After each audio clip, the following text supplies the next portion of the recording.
kiwinjo duonde okinyi kokinyi, lakini kawuono wan kode ka indi achiel kachiel wadwago kode mbaka mondo wang'e matut kotenore kode kata gi tije mabende timo kaka jafwambo. Ka ok aketho thuolo mang'eny, yiena mondo mi akaw thuolo ni makende mar rwaki Evans Odhiambo. Erokamano ahinya Bruno. Evans Odhiambo ni en ng'ama chalo nade? Ng'ato ang'ata maneno wagi e thuolo ni eri, an iluonga ni Evans Odhiambo. Evans Odhiambo e yor tich an jafwamb weche, an jachung weche kata news editor, an matelo ne weche manyien kata head of news. Radio Nam Lolwe kaeri, manyiso ni tija ahinya odok e ng'eyo gigo matimore kode piny koni gi kocha. Video chiwo nade, boss lidi keche mokinyi ma akelo weche manyien. Kata kase kelo weche manyien koro odiochieng' do watumore gi weche makoni gi kocha manyien mwadwaro jopiny owinji. Koro tija maduong' ahinya en neno ni weche manyien mag Nam Lolwe oringo e yo makare kendo chopore japiny e yo mochung maber mok tumre gi koni gi kocha kata kel tungni moro amora. Evans Odhiambo mana kaka nyithindo mamoko ne dongo e gweng' ma kaka chumbie ne nitiere bedo jafwambo. Ma anyalo paro kada nitiere okang' mane Ida Kiboko kabisa, koro ida ka wuoyo spika mar redio kaya ni ng'ama ne yie to wachono to bedo nang'o. Koro mane kama bedo gi chuny mar dwaro bedo nyalo chakore. E school, e primary, wan gi clubs mag mopogore opogore, nitie clubs mag weche mag alwora kata environment. An ayiero mondo abed e club mar journalism, club mag primary, kaso kadhi e secondary be achako abedo e club mano mana atelo ne club mar journalism e skundwa, mano e high school. Ma nomeda mijing'o kendo nomeda ng'eyo matut komakore gi weche mag fwambo nikech seche moko nonyalo dhi assembly kata mana parade chieng' tich abich. Wasomo ne jopiny nyithi sikul gi jopuonj gik motimore e kor joma e skul kanyo, mana gik motimore e nyithindo. Koro ma nokonya ma bedo gi komba ahinya. Koro kane atieko form 4 nakadho maber piny waloso making scheme maber kabisa.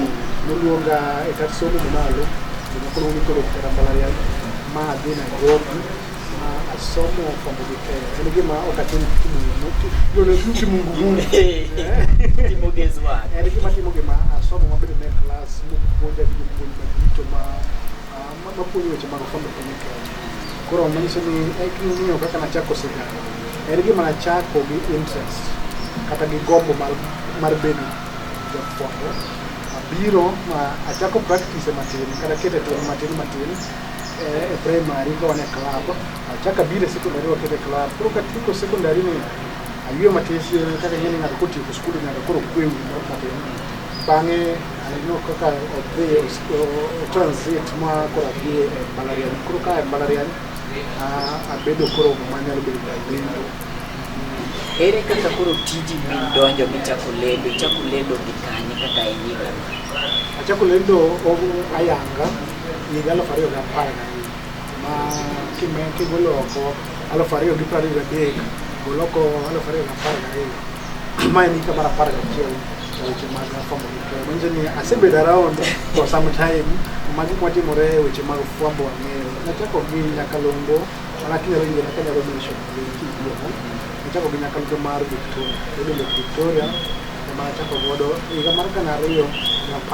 Nok achako nadhi manyo tich, nadhi attachment mana kaka kata Nam Lolwe kae nitiere nyithindo kata ma jopuonjre mabiro e attachment mabiro timo nadhi attachment. To juma mokwongo mar attachment ema nayude tich. Mama nadogolo mission moro ma jomoko ne gore ni chama ni bedo kare bedo jafwambo e TV kata mande kopo ni nyaka bedo gi connection kata tudruok ni ing'eyo ng'ama chielo. En tiji matek manyalo golo oko e fwambo, tiji matek. Omiyo opportunity mokwongo itiyogo maber, igoyo maber, yawo geche. An kaka nadonjo chieng' moro nobe ni isomo weche manyien ma saa abiriyo to ng'ama nobe ni isomo weche manyien ne gi issues matin nok nyadhi yako. Onyisa obi kama jo attachment obedo nikech kidhi station nitie kama jo attachment nikech ni bedo ka loso story odhi e newsroom. Wach ni ng'ama nyalo dhi somo news don't 1 hour news dey come. Bedo bedo jogi be golo news. Gino tin mi agita te. Agita mago ke kanyo ema na fundi ngana gi potential mar somo news. Gima no kanyisi kana dhi college kata do ina anena man dio bende lendo na de kana lendo ni kata kotama na kana yule gimora matra ko na de somo everything do with media better editing better news writing better video editing gimora mora kama fail tabia kono kana better Victoria Gingwen beno awu Victoria igalo fario da harga berio darika aberio di mara chia 2017 mayao nyakalo ndio mwana ma abede nyaka bang abede kanyi kumi mabbe chakri kana rio kapara gapere nyaka kana rio ki pa rio kari mama bi nyangwa abede kanyi kasa kwa lodo wacho ni mayara dudi no koro ke no foni e makora bile national makora winya kini Mombasa ichamo pwezo